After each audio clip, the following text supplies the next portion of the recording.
Hacé para arriba así. Voy a romper ese techo. Amén.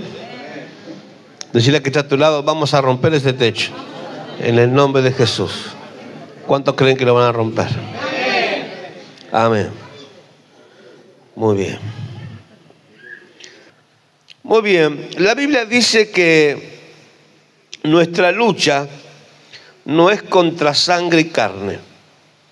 Nuestra lucha es contra seres espirituales en este siglo, en este mundo lleno de maldad.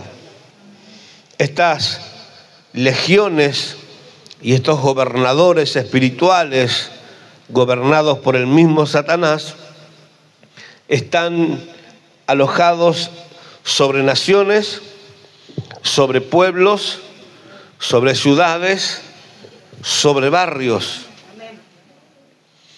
Y allí hacen sus estrategias para maldecir a la humanidad y tejen redes ocultas y maquinaciones para que las personas vivan infelices.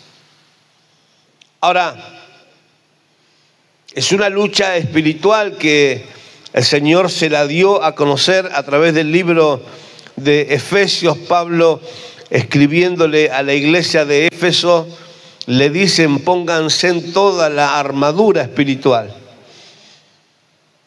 Hago un paréntesis para decir y felicitarlos a todos, porque los miércoles verdaderamente no entramos adentro de la iglesia. Si usted viene los miércoles aquí, verá que hay más gente los miércoles que el resto de la semana. Y es porque la iglesia está avivada y orando y buscando al Señor. Amén. Así que el que está a tu lado, decirle: no te pierdas este miércoles, porque Dios te va a sorprender con un milagro. Interesante entender el pensamiento bíblico para poder entender el mensaje de Dios de manera individual y personal a nosotros. Lo primero es entender que el diablo y sus demonios no se pueden reproducir. Diga: el diablo no se puede reproducir. Los que nos reproducimos somos los hijos de Dios. Amén. La gente se entrega al Señor y encuentra en Dios un Padre, encuentra en la iglesia una familia y encuentra en la iglesia una hermandad. Amén. Ahora, ¿cómo es la estrategia del enemigo? Porque es lo que le pasa a muchas personas cada vez que quieren avanzar en el camino. Y voy a utilizar una palabra que seguramente o usted lo ha dicho o tal vez la habrá escuchado decir: desde que voy a la iglesia, en vez de irme mejor, me va peor. ¿Alguno escuchó eso? Es que nuestra lucha no es contra sangre y carne, sino es contra esos demonios. Ahora, cuando usted viene a la iglesia y se dispone a servirle al Señor, como usted está dispuesto a servirle a Cristo, Satanás tiene que sacar a ese pequeño demonio que antes a usted lo llevaba a cometer actos ilícitos o a incurrir en alguna adicción. Y como ya no puede más con eso ahora, porque usted superó y ganó una batalla espiritual los días miércoles a través de la oración del poder del acuerdo, ahora Satanás lo que tiene que hacer es mandar un demonio con un rango mayor. La razón de mandar a un rango mayor es para oprimirle y ponerle una restricción para que no avance, escuche bien, en el propósito existencial de tu vida. Y la clave está en esta palabra: Los problemas de la humanidad se terminan por dos cosas. La primera es si todos le hacemos caso a Dios. Y lo segundo es si encontramos el propósito de Dios.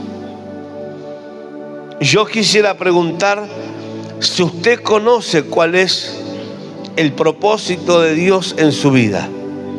Y seguramente alguien lo sabe, ¿verdad?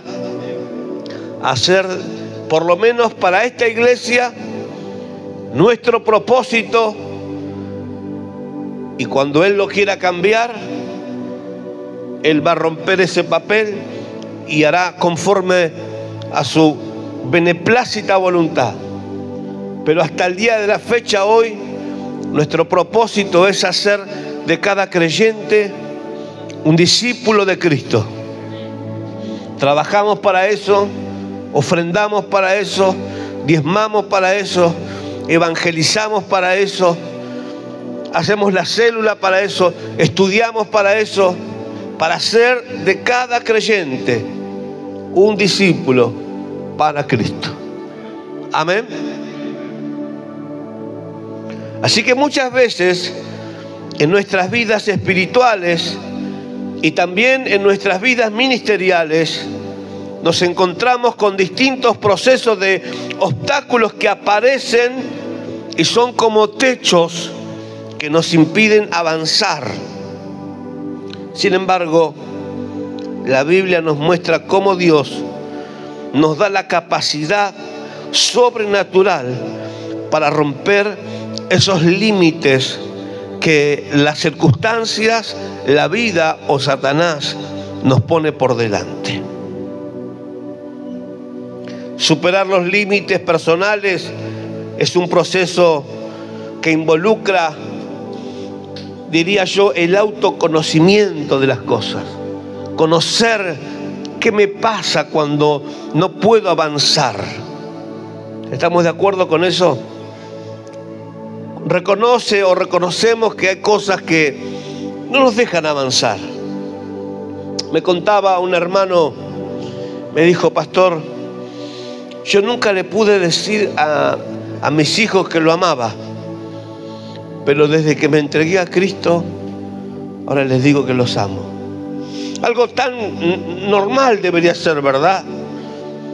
Pero ¿qué historia de vida habría detrás de ese ser, de ese hermano, de ese cristiano, que no podía decir te amo a un hijo que debería ser lo más preciado que tenemos aquí en la tierra, ¿verdad? Así que superar los límites involucra un trabajo de constancia y una palabra que parece que hoy está en boga, ¿no es cierto? Que es la palabra resiliencia. Tal vez usted lo habrá escuchado en algún momento pronunciar esta palabra, ¿verdad?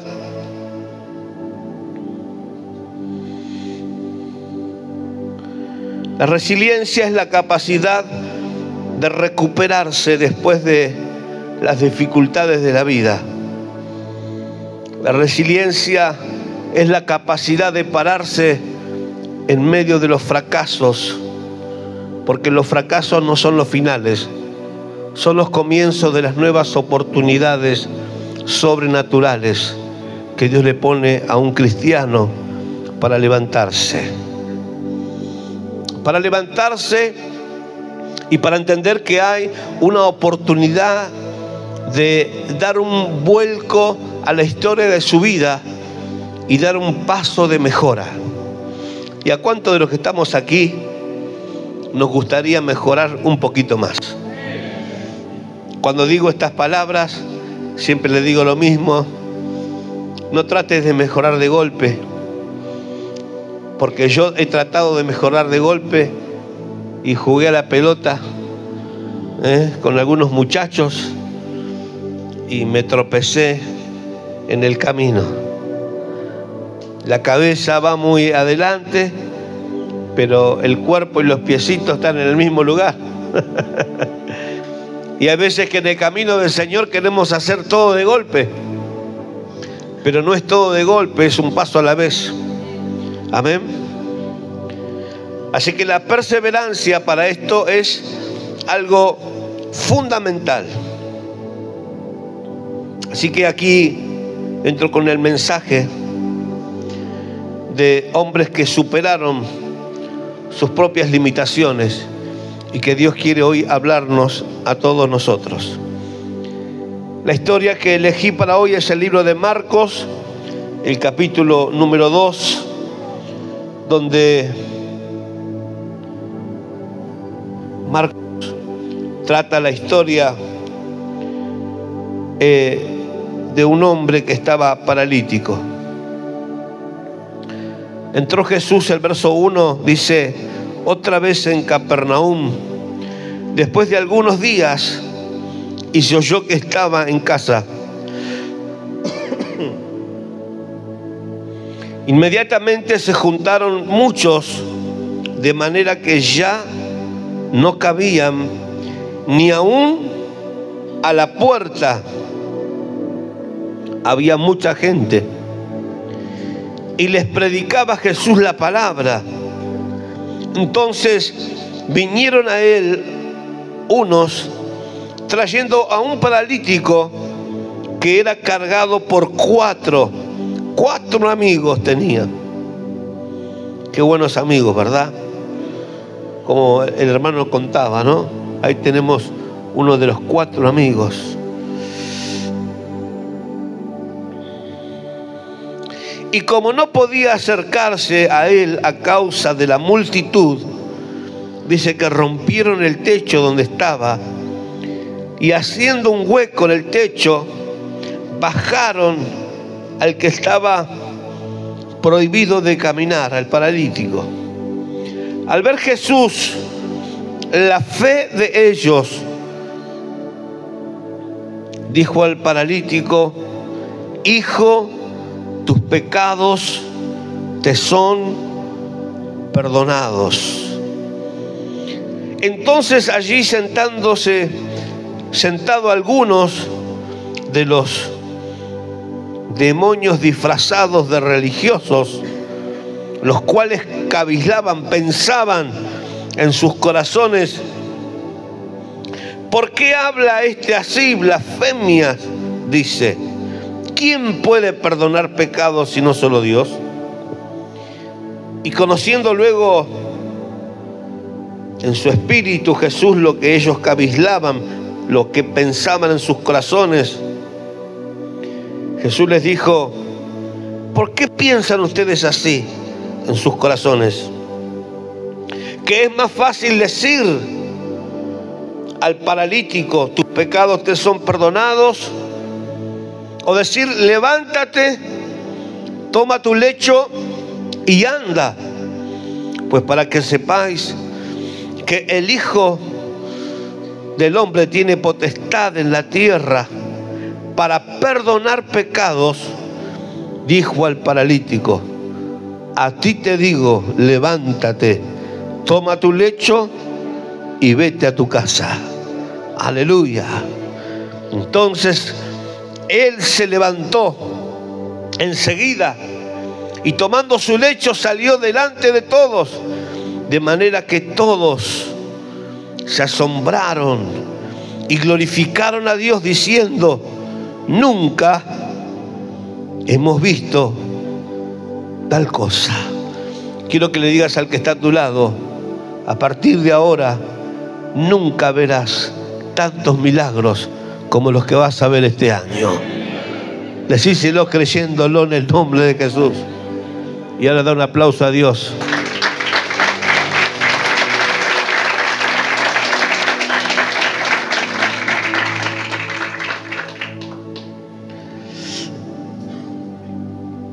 El ejemplo, los amigos del paralítico que rompieron un techo con todo lo que ello conlleva, ¿verdad? Y más para ese entonces y ahora mismo también. ¿Qué le parece si en una célula se abarrota de gente y a alguien se le ocurre agarrar una maceta y entrar a romper las chapas?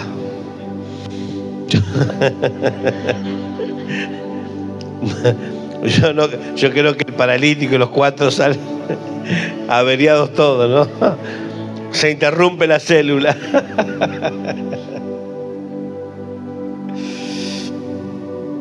A veces enfrentamos barreras físicas como las enfrentaba el propio lisiado, pero también enfrentamos barreras humanas, que son los humanos, las personas de carne y hueso, que nos impiden llegar a donde está Jesús. Y en este caso dice que había mucha gente para entrar donde estaba Jesús. Pero ¿qué tal cuando querés avanzar en tu trabajo, en una carrera, y la gente no te deja avanzar? Pero quiero que sepas que cuando vos invocás el nombre de Jesús, algo sobrenatural va a pasar para obrar un milagro a tu favor. A pesar de las barreras. Ahora también hay barreras emocionales, barreras espirituales, que debemos ser persistentes y buscar, yo digo aquí, nuevas formas de alcanzar lo que Dios tiene para nosotros. Y no hay problema en romper la hoja de ruta y volver a hacer una nueva. Como cuando a un albañil le sale mal una pared y la tiene que volver a tirar y hacer una nueva.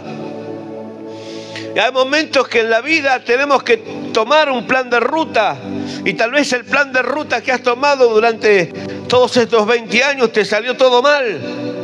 Hay que romperlo, hay que tirarlo, hay que sacarlo de la vida.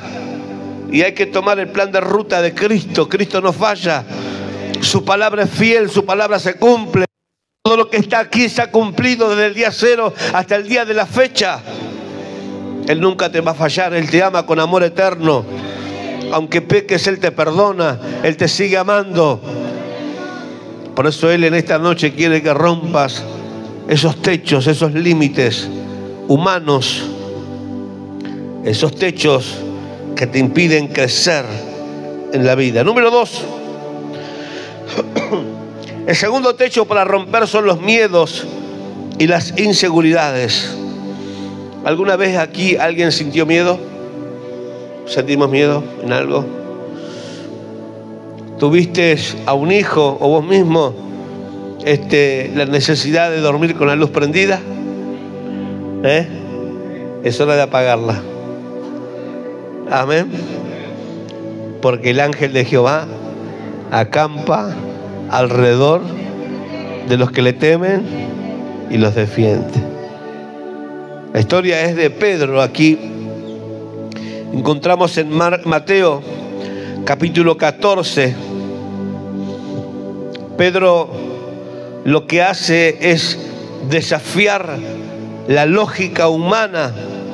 Diga conmigo, voy a desafiar la lógica humana. Y hay momentos que tenemos que desafiar la lógica humana. Y en ese desafiar la lógica humana, te vas a encontrar con alguien que te va a decir: estás loco. Eso no va a funcionar, porque nunca ha funcionado. Ahora, la Biblia dice que para el que no es creyente, la fe es una locura. Pero para los que creemos, todas las cosas son posibles. Todo es posible. Para el que cree, todas las cosas. Y te pregunto en esta noche, ¿hay algo imposible en tu vida en esta noche? Yo creo que hoy es la noche de tu milagro. Si estás enfermo, si tenés un hogar que restaurar, si tenés un área en tu vida que todavía estás como ese paralítico, lisiado, tal vez no físicamente, pero tal vez emocionalmente, hay que romper el techo, decir: voy a abrazar a mi familia, voy a abrazar a mis hijos.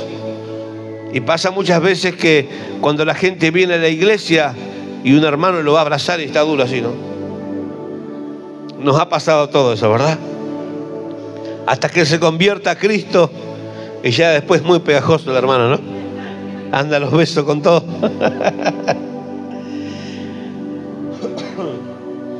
Pedro es invitado, como nosotros, con un desafío de ir por lo sobrenatural. ¿Y cuántos quieren caminar en lo sobrenatural? Mateo 14:30 dice: mas al ver el fuerte viento, dice que Pedro tuvo, ¿y qué techo vamos a romper ahora? El techo del miedo y de la inseguridad. Al ver el fuerte viento tuvo miedo y comenzándose a hundirse, dio voces diciendo: Señor, sálvame. Muchas veces el miedo nos detiene y nos paraliza. Pero hubo algo en esta historia, porque Pedro era Pedro, era ese usted y yo, ese hombre trabajador, ese hombre que no se quedaban con que me contaron tal cosa, yo quiero ver tal cosa, yo quiero ver si es cierto, yo quiero ir a la iglesia a ver si la gente realmente se sana o no se sana. Yo quiero conocer a ese Cristo que puede restaurar a un matrimonio. Y yo te digo, Cristo sana, Cristo liberta, Cristo restaura matrimonio y Dios hace milagros en este siglo, en esta hora y en este día en particular. Dios puede hacerlo en tu vida. No importa cómo hayas venido. Así que Jesús se apareció en un momento. Estaban allí en una barca los discípulos conversando. Y me imagino Pedro, viste, Pedro era inquieto. No sé si en esta noche tengo a alguien inquieto acá. Yo soy muy inquieto, por ejemplo. A ver, ¿alguien más sufrimos de inquietud? ¿Sí? Que queremos ir a un lado para el otro, hacer una cosa, de la otra. Inquieto. Y Pedro era pescador. Así que me imagino que Pedro estaría chusmeando las aguas, a ver si había algún pescado ahí, algo grande. Algún bonito, alguna corvina, algún salmón rosado, qué sé yo. Dice, bueno, tal vez jugando, dice, lo voy a manotear. Cuando salte lo voy a agarrar. Pero en ese momento, Pedro queda como espantado, asombrado. Porque, apagame la luz, Fernando. Porque allá a lo lejos había una sombra. Y Pedro se asoma. Y le entró como el miedo, el asombro, la curiosidad. ¿Y qué hace Pedro? Prendeme la luz ahora sí. Estamos filmando. Le dice, Jesús, ¿eres tú? Y le dice, sí, soy yo. Y mira lo que hizo Pedro. Si eres tú, Jesús, di que yo camine por el agua. Diga fe intrépida, fe osada, fe valiente. Así que Jesús le dijo a Pedro, ven. Así que Pedro, ni lerdo ni perezoso,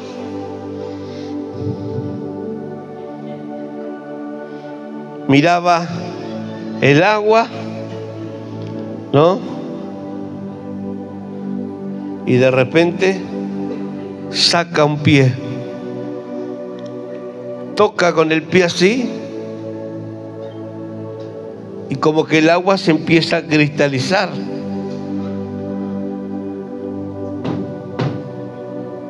Golpea a Pedro para ver si no era una ilusión óptica o algo de su sentimiento. Y golpea otra vez y el mar se puso duro. Así que Pedro, no obstante, con esa realidad que estaba viviendo sobrenatural, saca el otro pie sabiendo que ya quedaba a la merced de Jesucristo. Y saca tímidamente el otro pie. Y cuando lo apoya, nota que el mar, la zona donde él, escuche, diga la zona donde yo voy a caminar, se va a cristalizar. Mientras en el mundo pasen cosas, yo caminaré en lo sobrenatural. Oh, aleluya. Pero claro, tal vez a usted le ha pasado como a mí, de ir a la playa. ¿Alguien ha ido? ¿Hemos ido a la playa acá? ¿Sí? Y hacernos alguien dijo esta mañana, los Aquaman. Y por supuesto, cuando viene una ola gigante, ¿a quién miramos? A nuestros hijos, y miramos a la esposa. Mirá que se va a tirar el tigre ahora. Y cuando la ola viene, nos tiramos y la ola nos pega una revolcada que nos rompe la nariz y los brazos. Comemos arena hasta por los codos. Y nos levantamos. Nos levantamos de ese lugar, como viste, como que no nos mire nadie, viste. Está todo bien, no pasó nada, viste. Pero toda la frente rota, la cara rota, nos envuelve la tormenta de esa pequeña ola. Así que Pedro estaba en ese momento y de repente aparece una ola, una tempestad. Y ahí es donde Pedro se olvida que para que él camine en lo sobrenatural debía tener puesta la mirada en Cristo. Porque dice que cuando él quitó la mirada de Cristo y miró el viento, dice que empezó a tener miedo de las circunstancias. Y sabes que eso pasa cuando le sacamos la mirada a Cristo. Empezamos a tener miedo de la vida. Empezamos a tener miedo del futuro, miedo por nuestros hijos, miedo por el trabajo, miedo por la carrera, miedo por el ministerio, hasta que aparece nuevamente la obra de la cruz y vienes a un encuentro y te hablamos de la cruz y te enseñamos que tenés que mirar a Cristo y te enseñamos que en la Cristo Él llevó lo peor tuyo y te entrega lo mejor de Él y aprendes a caminar en lo sobrenatural. ¿Y cuántos en esta temporada van a caminar en lo sobrenatural? 3 preguntas para hacerte para tu casa, si querés anotarlo en tu anotador, en tu teléfono. ¿Cuáles son los miedos que te impiden avanzar? ¿Cuáles son esos miedos? Pedro tenía una fe intrépida, pero Pedro, como era curioso, como le gustó mirar a Jesús, escuche, como le gustó mirar a Jesús, también le gustó mirar a otras cosas. Y hay gente que tiene esa fe gloriosa, pero muchas veces mira al mundo. Las luces del mundo parece que le quitan la razón, la luz. Pero sepa que cuando está Cristo, como aquellos que fueron a apresar a Jesús y fueron con antorchas encendidas, y cuando Jesús pronunció, dijo, ¿quién es Jesús? Dijeron la turba de los soldados, y él dijo, yo soy, y dice que todos cayeron. Cuando sigues a Cristo y las luces falsas del mundo te alumbran y Él dice, yo soy, esas luces dejan de alumbrar para que tu luz brille como nunca antes. Aplaudile fuerte al Señor, aleluya.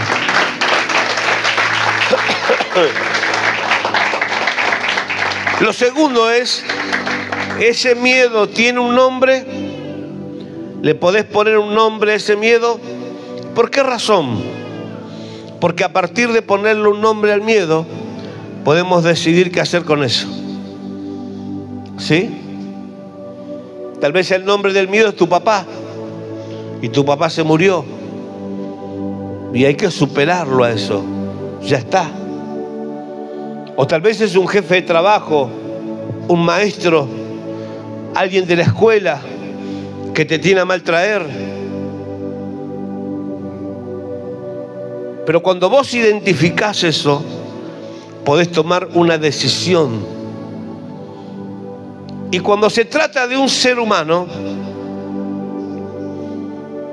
el ser humano tiene que aprender de límites. ¿Está bien? Cuando hay alguien que te molesta, tenés que ponerle un límite y decirle: esto no quiero que nunca más me lo hagas, porque esto me molesta. No tenés que gritar, no tenés que insultar, no tenés que decir nada. Simplemente, esto nunca más, porque esto no me agrada. Y si tenés una familia cristiana, podés decir: esto desagrada a Dios, nunca más lo hagamos. Te doy dando un espacio para que le puedas poner nombre a ese miedo. Pero hay otra gente que me ha tocado ministrar que sufren de miedo, y lo sufren de una manera surreal. Son hipermiedosos. No sé si habrá alguien acá que es muy miedoso. Bien.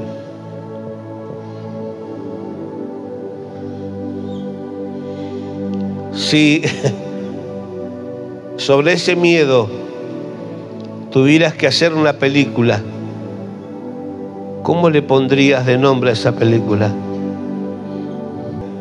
En fin, distintos miedos. Pero es a partir de poder verlo, escuche, de verlo. Si no podemos verlo, no podemos decidirlo. ¿Escuchó eso?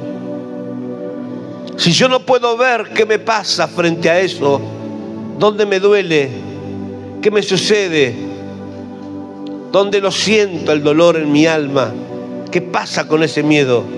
Pero cuando yo puedo verlo a eso, puedo tomar una decisión de vida. Puedo buscar a Dios para que ese miedo salga de mi vida para siempre. Y dice la Biblia que el perfecto amor echa fuera el temor. Diga conmigo: el perfecto amor echa fuera el temor. Número 3, rompiendo el techo de la falta de recursos. Alguien habló recién, un testimonio, que muchas veces tenemos miedo a la falta de recursos, ¿sí o no?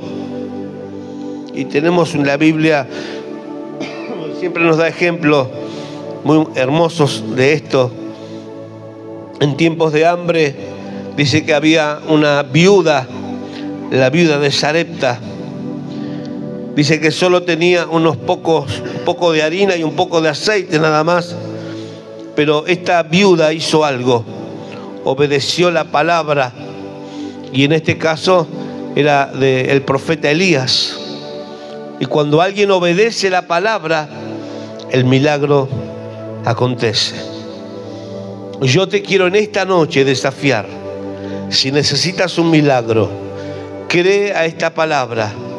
Y cuando llegues a tu casa, mira el milagro que está a la puerta de tu casa esperándote, o adentro el regalo llevado por un ángel de Dios. ¿Cuántos lo creen y aplauden al Señor en esta noche? ¡Aleluya! Dios me espera con un milagro poderoso. Primera de Reyes 17, verso 16, dice la Biblia: la harina de la tinaja no escaseó, ni el aceite de la vasija menguó, conforme a la palabra que Jehová había dicho por Elías. Así que no debemos enfocarnos en lo que nos falta, sino que debemos confiar en que Dios serás fiel en multiplicar aún lo poco que hoy tienes. Lo poco que para vos representa poco. ¿Escuchó eso? Porque para usted, eso poco para Él representa la llave de una victoria para tu vida. Porque Él dice: yo con un puñado de pescado y de pan le di de comer a una multitud. ¿Cuánto más haré con un par de dólares? ¿Cuánto más haré con un par de 10.000 de pesos? Te puedo proveer para pagar tu casa, para tener tus ahorros, para tener un nuevo negocio, para tener un emprendimiento. Y Él te va a suplir más que suficiente. Aleluya. Hágase conmigo ahora. Voy a romper el techo de la oposición de los recursos. Así que enfócate no en lo que te falta, sino en lo que tenés, y confía en que Dios te va a multiplicar. Dios te lo va a multiplicar. Y yo creo que la mayoría de los que estamos aquí somos un testimonio vivo de que el Señor multiplica la nada en algo. Siguiente, por favor. Rompiendo el techo de la oposición y la crítica. Cada vez que vas a hacer algo, tendrás aquellos que te apoyan y aquellos que buscan criticarlo, todo lo que vos haces. Es más, hay gente que adoptó la crítica como un estilo de vida, la cual a ellos mismos los hace infelices. Son los que yo los catalogo, los que oran para irse rápido al cielo, porque ni ellos se aguantan. Era la iglesia antigua esa, porque éramos así. Pensábamos que sabíamos todo, criticábamos todo, pero éramos pobres en la palabra. Cada vez que vas a ser restaurado, alguien te va a señalar. Pero es allí que tienes que buscar de qué lado de la historia te vas a poner. Si de los perdedores que critican o de aquellos que se levantan entre medio de los escombros y muestran a Dios con sus obras y sus palabras. ¿Cuántos dicen amén? El ejemplo es el ejemplo de Nehemías, cuando enfrentó la oposición al reconstruir los muros de Jerusalén. Y cada vez que abrimos una célula, lo que hacemos es reedificar la familia, levantar los matrimonios, restaurar a los hijos, hacer de cada creyente un discípulo. Pero también somos conscientes que el diablo se te va y se nos va a oponer. Por eso es muy importante que vengas a orar, como aquí a la mañana se está orando todo el tiempo, todos los días en la semana, a la tarde también, que tomes tu tiempo para buscar el rostro de Dios, porque las victorias se ganan de rodillas, hermano.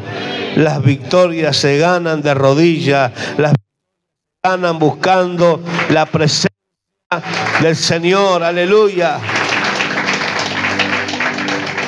Así que quien está ocupado haciendo la obra de Dios no pierde el tiempo. No puede perder el tiempo en otras sonceras. Le pasó a Nehemías en el capítulo 6, verso 3. La respuesta de Nehemías a los que se burlaban de él, les dijo: estoy ocupado en una gran obra. ¿En qué estás ocupado? En una gran obra. Y yo te digo en esta noche, Te van a criticar por hacer la obra. Te van a criticar por hacer una célula, por levantar un ministerio. No importa si te critiquen. Sigue siendo la obra del Señor. Porque no hay historia de los que critican. La historia es de aquellos que nos sobreponemos y seguimos avanzando. Dije que la historia es de la que nos sobreponemos y seguimos avanzando. Y yo sé que usted, porque usted va a avanzar en este año haciendo la obra de Cristo. Diga, haciendo la obra de Cristo. Aleluya. No es la obra de mi esposa, es la obra de Cristo. Es la obra del Señor. Y yo necesito que usted me ayude. Amén. ¿Y de qué manera me puede ayudar? Trayendo a uno más para Cristo. Trayendo a un alma más para Cristo. Para que pueda conocer el amor de Dios. Para que se pueda salvar. Pero para que también se pueda salvar su matrimonio. Y que también se puedan salvar sus hijos. Y se puedan salvar sus nietos. Aleluya. Así que el próximo domingo yo espero que me ayudes trayendo a alguien más para Cristo. Amén. Número 5. Y termino con esto. Rompiendo el techo del pecado y de la culpa.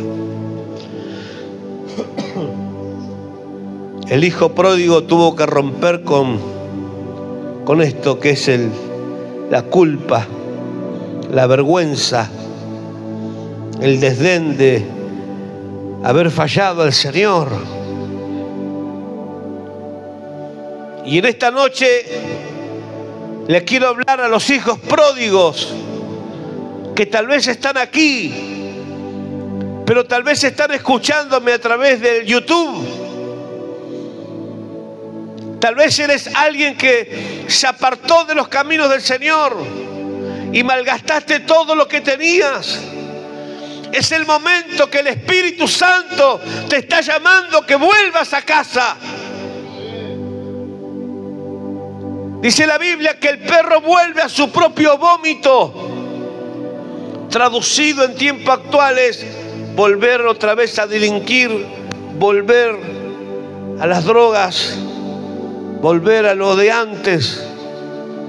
Pero Dios te llamó a vos, que me estás escuchando, desde una cárcel, de otro país o de aquí, de esta ciudad, y eres un pródigo. Te fuiste de la iglesia, con razón o sin razón, pero sigues siendo un hijo de Dios y tienes que volver a la casa de tu padre. Porque así como el madero tiene estos palos donde Jesús murió con los brazos abiertos, los brazos de Jesús están abiertos para recibirte y nunca estarán para condenarte. Nunca le pidas. Yo no sé si tu religión te condena por haber pecado, pero mi Cristo no condena por haber pecado. Mi Cristo te perdona, te limpia el pecado, te sacude del polvo, te restaura y te dice: vete, no peques más. Pero ahora te doy una unción especial para que venzas la maldad de Satanás, de la transgresión del pecado, pero por el poder de la sangre de Cristo. ¿Cuántos dicen amén? ¿Cuántos aplauden al Señor por esta gloriosa victoria que Él nos ha dado en la cruz del Calvario? Hay victoria para romper el techo de la culpa y del pecado. Así que en el capítulo 15 de Lucas, verso 20, luego de una historia muy bella, dice que levantándose este hijo pródigo, vino a su padre. Y te hablo a vos, tenés que volver, padre. No, es que mi padre, no, tenés que volver a tu padre. Tienes que volver a la casa de Dios. Este joven pidió lo que le correspondía y malgastándolo todo, dice que vivió comiendo algarroba de los cerdos. Perdió su tiempo, su dinero, su salud, perdió todo. Pero un día dice que volvió en sí, tuvo esa luz en ese momento.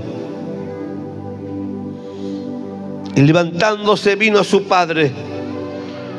Y usted sabe que mucha gente, y le hablo a los que están escuchando desde otro lugar, que no tengas vergüenza si pecaste, no tengas vergüenza de volver a la casa del Señor, porque yo he pecado y el Señor no se avergonzó de llamarme su hijo. ¿O acaso hay alguien aquí que nunca ha pecado o ha pecado y Dios se avergonzó de llamarte su hijo? Todos hemos pecado, todos le hemos fallado al Señor. Ahora esta historia dice que cuando su padre lo ve, dice que su padre no aguantó más. Toda la noche lo esperaba a su hijo. Todas las noches esperaba: ¿dónde estará mi hijo, padre? ¿Dónde andará mi hijo? No sé si fue una mañana, una noche, no lo sé. Pero ese día, él miró allí, tal vez sobre el porche de su casa, y allí venía su hijo. Y no se quedó petulante, hermanos, sino dice que corrió. Esta es la figura de Dios. Es cuando alguien peca. Cuando un hombre peca, no es como nosotros que lo condenamos, que lo queremos crucificar, lo queremos sacar de la iglesia, lo queremos cualquier cosa, no. Cuando alguien peca y se arrepiente, él no es como usted, como yo. Dice que él lo abrazó, lleno de olor a chancho, lleno de olor a pecado, de andar haciendo las barbaridades más terribles. Se echó sobre su hermanos y lo besó, lo amó. Por eso es hora de volver a casa. Tal vez estás aquí en esta noche y eres un hijo de Dios, pero eres pródigo. Estás lejos del amor de Dios. Vienes a la iglesia porque vienes, como nos contaba el hermano, yo venía por agradar a otros. Pero es hora de venir a la iglesia porque amamos a Cristo. Y yo te quiero decir algo, por si usted no lo sabía. Cuando usted viene a la casa del Señor, ¿sabe quién está primero acá en la iglesia? Está Jesús.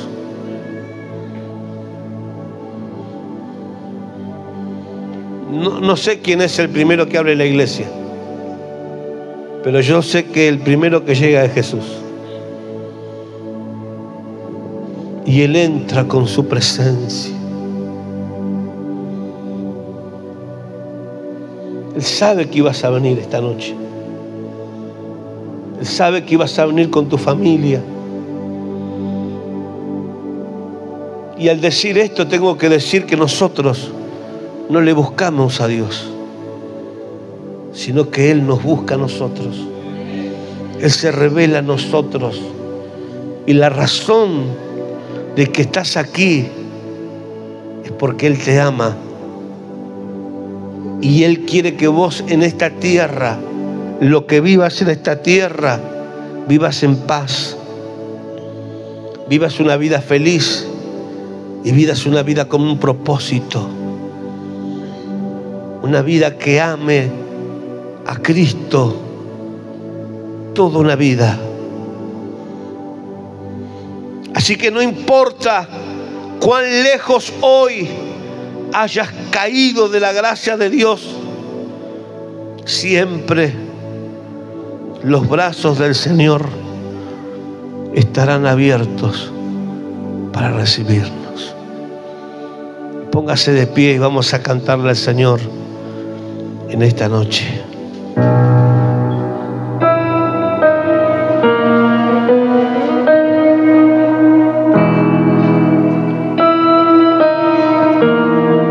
Apagamos las luces, Fer.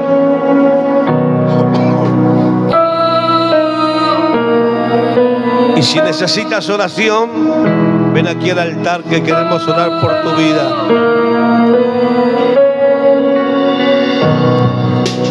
Lejos de casa me encontré, sin saber a dónde ir. Nada llenó mi corazón, nada sació mi interior. Convénceme de mi error, ayúdame a volver a ti.